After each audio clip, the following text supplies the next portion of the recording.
So you want to be a registered dietitian? You are in the right place. My name is Jenny Westerkamp, founder of All Access Dietetics, and your host for Dear Future Dietitian, a podcast dedicated to helping you feel more confident in every step of your journey towards that RD credential. Thank you for being here and taking the time to listen to this episode and investing in yourself and your future career. I can already tell you're going to be a rockstar dietitian. Now let's get into it. Hello. Today we're talking about interviews, all of my best strategies for how to sound confident and organized when you're giving an interview. I think interviews can be very nerve-wracking. People don't know how to prepare for interviews. They feel like very overwhelmed around like, oh, they could ask so many different questions. It's obviously a big part of the admissions process or even getting that first job or getting any job, even as a future dietitian. So you do want to do well in this. I have some strategies that we've used with our Get Matched coaching clients that I think would really help here and apply not only to the admissions process, but like I said, to the real world interviews as well. Let's dive in right away because I have a lot to share. So the first strategy is having an organized answer, having a template really for all of your answers.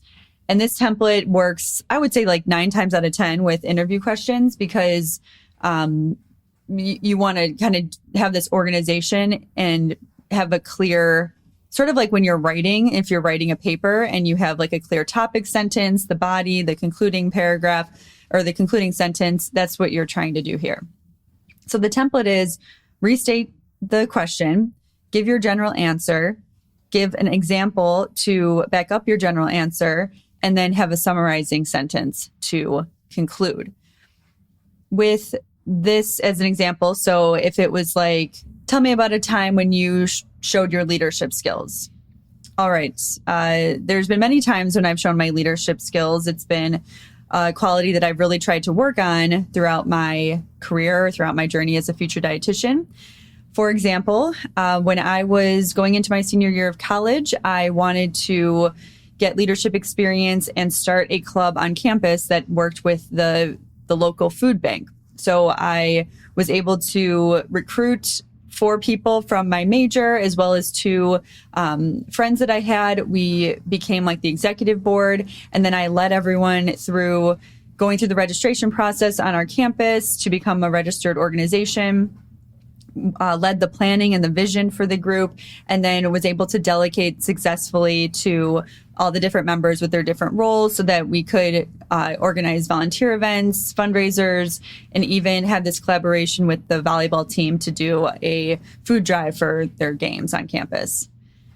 Because of that, I know that I have the skills around being collaborative, being able to delegate, and knowing that there's this one vision that we were all going towards and making sure everyone was on the same page so that we could get the results that we got, which would be, raising $2,000 for the food bank, having 72 hours of volunteer hours at the food bank that semester, and being able to donate 4,000 pounds of food. Now, because of all that, I know that I will be a great leader going into my career, and it's definitely a goal of mine to continue that skill development. Okay, so there's how I restated the question, gave a general answer, gave an example, and then summarized what I just said and kind of had this concluding sentence. And the concluding sentence can tie back to the program or to your future, which helps to sort of make the connection, like you're making the connection that they, kind of why they asked and why leadership is important and that it's something that you want to continue developing. You could say that, I wouldn't say that for every single skill that they might ask you, but it works pretty well if you can do it like 1 or 2 times throughout the interview. And most interviews, especially for dietetics programs, maybe are 5, 6, 7 questions. And so that type of thing, you're not going to say a ton when you do that. All right, so that's the first strategy, is to have that organized answer. The mistake that comes along when people don't have an organized answer is that they don't give an answer that actually has like something that the listener can believe in. They might list off a bunch of different examples, but not go deep into one. And they don't really prove what they're trying to say with that example. The other thing is that they can end their answers with this, so yeah, kind of ending. I hear it all the time when I was coaching and doing interview prep calls with students. So many people would say the end, so yeah, that's it. Like that's how they end their answer. So you really want to practice that strong beginning and that strong ending for sure. And then that middle with the example. The second strategy is if you're struggling with figuring out how to tell the story of the example, the best model is to use the STAR method. So STAR stands for situation, task, action, and result. So you might have heard, as I was saying that food bank story, I said the situation about, how I started this group on campus. Then I went into the tasks. So all the things that I did, I recruited my friends. I was able to set up the events, delegate to everyone, and all the different tasks that I did. The actions were around more so like the skills. So being able to be collaborative and delegating and communicating well to my team. And then finally, result, which would be, was it actually a success? And this is the one that people forget because it's where you really sell yourself. It's kind of like that mic drop moment where you're like, yeah, I started this club. And as a result, we were able to do all these amazing things as an organization. So you want to think back, okay, how do I actually prove that this was a success and that I was a leader, but I was also a successful leader? I actually use those skills in a positive way. And then, and that kind of wraps up that story or example. And you can use that with any type of skill besides leadership, anything to tie back to a skill that you can really exemplify through story. Because anyone can say, yeah, I'm a really good leader. I like to collaborate and get people involved. And yeah, so I would say that's my leadership style, or that's when I've been a leader. And then they'd be like, all right, that's not telling me anything. And you haven't proven anything by giving that type of answer. So an example sells you, it markets you by putting story to it. And it's more memorable, which is just something that psychologically has been proven, that story creates more of a connection for the listener. All right, so we did the have an organized answer and then use the STAR method to tell that example. The next strategy is going to be about how you prepare. I think that there's kind of different phases that you can go through with the interview process. And the general idea is that you do want to have your research, do your research on who's going to be present at the interview. Look at their LinkedIn, Google them, look and see if they have an Instagram account, whatever it is. Get as much background information as you can, research that. Talk to people that maybe have either been through the program or work for the company or whatever it is. Try to get some sort of behind the scenes information beyond what might just be on the website or in the job posting. And then know what the situation is for the interview itself. Is it just going to be one person? Is it going to be multiple people? And just get a sense of that. I think that's a good question to ask, when they are setting up the interview, to ask who else will be present during the interview, so that you can do your research. And then the research also will lead to being able to give you a few questions that you can ask at the end of the interview, when they no doubtedly will ask, do you have any questions for me? I'm going to get to my final strategy around the questions to ask at the end, but just to continue with the preparation. So there's the research, and then there's the actual compiling of all of your selling points and all the ways and stories, and kind of brain dumping that so that you have things that you can pull from. When they do ask you a question, then you can pull an example that would be related to that. So it does require some brain dumping, some brainstorming, thinking back to all the different experiences you've had in school and work, in even volunteerism or your own extracurriculars, where you can have these examples. And the way to think about that too is think about what have been your best accomplishments, or what have been the best results that you've had, or where have you sort of have received that really great feedback that you had this X skill. Did you get employee of the week as a diet clerk, or did you get a promotion? That's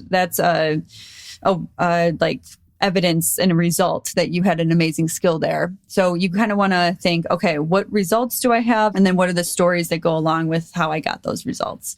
And then what are the skills that they each represent so that you know when you can use those types of examples depending on the questions that they're asking you. And then the third phase of preparation would be the practicing out loud. I think because I know like many students or even new dietitians, they really want to write out like their long answers. And I think that could be maybe phase one of like, okay, just get your thoughts out and brain dump there. But as soon as you can, start practicing the answer template and doing practice questions and not looking at notes and getting really comfortable with being asked something and then giving an organized answer back. Because yes, you can definitely practice like the top 10 or top 20 like most typical interview questions, but you really want to be prepared for anything. And so by having that template and getting comfortable with that, that's the skill you're really trying to work on pre-interview. And then, even testing yourself. So I've done this with our Get Match coaching clients where we would be like, have the typical, they have like this whole bank of 175 interview questions that they get as clients. And, they would practice those and get through all of those, and then they'd be totally ready to go. But on my call, I would kind of throw in something that was like totally off the wall. Like if you were an animal, like what kind of animal would you be? So that they could still practice the template even with that type of question. And that would be kind of the litmus test of like, do you really have an organized template ready to go no matter what you're asked? That would be the kind of the preparation where you are speaking out loud and getting comfortable speaking out loud with that organized way. The final thing I'll say about that is you can record yourself so that you can hear yourself and how you speak, looking for ums or or little like filler words that you will do. I mean, of course, you will have some of that, and I wouldn't beat yourself up. I know if I beat myself up for how many times I said like or in this podcast, it would be a little crazy. But you want to see where you can clean that up a little bit more. And I love trying to speak like you write. That means speak in full sentences, not run-on sentences. I've practiced this skill a lot. It makes you sound more confident. It makes you sound more organized when you can do this more often than not. So you can hear what I'm saying. Like as I'm speaking right now, I'm speaking in full sentences. I'm not putting an and in between everything that I'm saying. It feels really confident and it flows well. Okay. So then going to the next strategy, it would be the questions that you'd want to ask at the end of the interview. My best tip here is to ask something that basically compliments your interviewer. So what was it that got you into where you are today? Or what was it about dietetics that really drew you to the field to become a dietitian? How did you get interested in this specific specialty? I saw that you've done research in X, Y, and Z. How did you get involved in that? And what was how did your passion for that come about? It allows the interviewer to talk about themselves, which can create a connection for you and build a relationship between you and that person. You can get creative with that, but just trying to get them to talk about themselves, their interests, something that puts them in a good mood, that lights them up. That's an amazing question to use. The next type of question would be something related to really like, what does it take to excel in this role? Or what are the types of skills that you're looking for in this position? I think that's a nice question to ask as well. If they do give you the opportunity to ask that before you get into questions, that's even better, because then you can start to weave in their answer into your questions.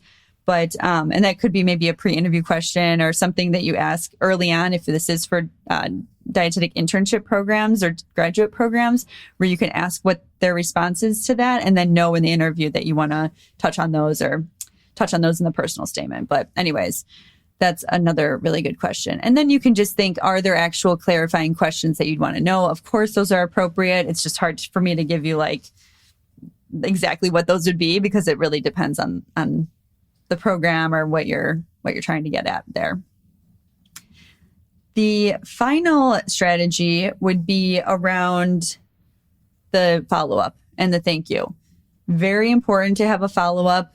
I think an email is like required to have that, to be able to say something that was really exciting that you learned, but probably based on their answers to your questions. I would be tying that back in and being able to give that final pitch of yourself in that follow-up email, and thanking them for their time. For dietetics programs, it feels like it's a little bit more traditional these days where a handwritten thank you note would help you. And we do recommend that for our Get Match coaching clients, just to go that extra step because it's so competitive. But for job postings, I would say that's not as common anymore. An email, a solid like follow-up email would be sufficient there. Some bonus tips for you. I remember back in my day, back 14 years ago when I was interviewing, we had phone interviews, which were wild because it was hard to pick up on cues of like when the person was done talking or how you would like, if you were rambling on, it would be really hard for the director to know like when you were done. That's why having those strong concluding sentences were so important because it didn't cause like any awkwardness among who was done talking or not. But I feel like we've gone away from phone interviews a lot since then. So now it's more like virtual interviews, in which case having a very well lit like room or, in front of your computer for virtual Zoom type interviews is important. Not having anything distracting. Maybe go rent a room at a library or on your college campus so that you can just ensure that it's really distractionless. I think that goes a long way because it shows how you're taking it seriously and you want to make sure everything is good to go and no issues. Also, if it is in person, the way you're dressing, lots of different rules here. But what I do want to highlight is you just don't want to have anything where you feel like you have to touch it and adjust it. So be extremely comfortable in your choice of clothing so that you just don't have to worry about it. I know too often it'll make people more nervous just even thinking about like fixing their blouse or whatever, their pants not like adjusting well when they sit or anything like that. So just make sure that everything is kind of extremely comfortable and fits well for you there. Okay, I think I've given you all of my best tips, at least for the purposes of this podcast, to give you this idea of how to approach answers, how to approach preparation for the interview, how to approach those questions to the interview, the follow-up that you want to have.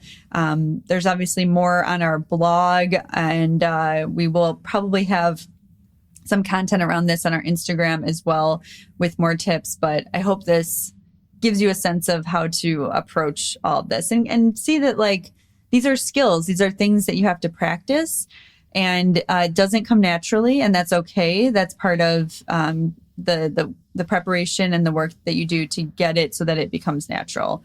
And it is important to go all in on the interview just because it really can be the difference. Like people just know you on paper. This is really where you can shine, where you can have that preparation pay off and stand out among other people, because there are people that show up to interviews. I've done hundreds of interviews with future dietitians, and you can really tell the ones that prepare, that know about the STAR method, that know how to sell themselves and their skills and results, and the ones that, really struggle to put together an answer because they don't have that format or template. I hope this helps you guys, and I hope that all of your interviews go well.